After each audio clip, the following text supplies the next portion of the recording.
এখনো থমথমে চট্টগ্রাম বিশ্ববিদ্যালয় ক্যাম্পাস। বিশ্ববিদ্যালয়ে কিছু প্রশাসনিক কার্যক্রম চললেও কোনো বিভাগে ক্লাস পরীক্ষা অনুষ্ঠিত হয়নি। সংঘর্ষের ঘটনায় ৯৮ জনের নাম উল্লেখ সহ অজ্ঞাত প্রায় ১,০০০ জনকে আসামি করে হাটহাজারী থানায় মামলা দায়ের করেছে বিশ্ববিদ্যালয় কর্তৃপক্ষ।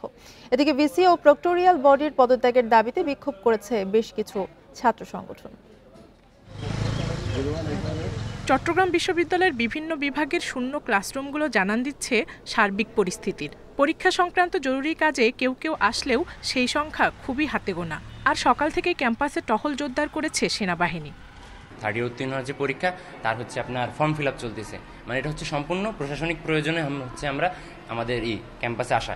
গত 2 দিনের তুলনায় আজকের পরিবেশটা কিছুটা স্থিতিশীল, আর অত বেশি না, কারো জরুরি প্রয়োজন ছাড়া কেউ বের হচ্ছে না।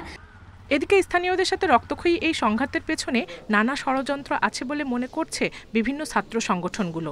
শিক্ষার্থীদের মধ্যেও এ নিয়ে আছে আলোচনা। পুরো বিষয়টি নিয়ন্ত্রণে প্রশাসনের ব্যর্থতাকে দায়ী করছে বিভিন্ন ছাত্র সংগঠন। প্রশাসনের ব্যর্থতা আছে। প্রশাসন যদি দ্রুত গতিতে ব্যবস্থা নিত তাহলে আজকের এই আমাদের ১৫০০ শিক্ষার্থী ভাইরা হসপিটালে কাতরাতো না। বিশ্ববিদ্যালয় প্রশাসনও গড়িমসি করেছে এখানে, এবং বাইরে থেকে আইন শৃঙ্খলা বাহিনী যারা ছিল তারা তাদেরও গড়িমসি ছিল।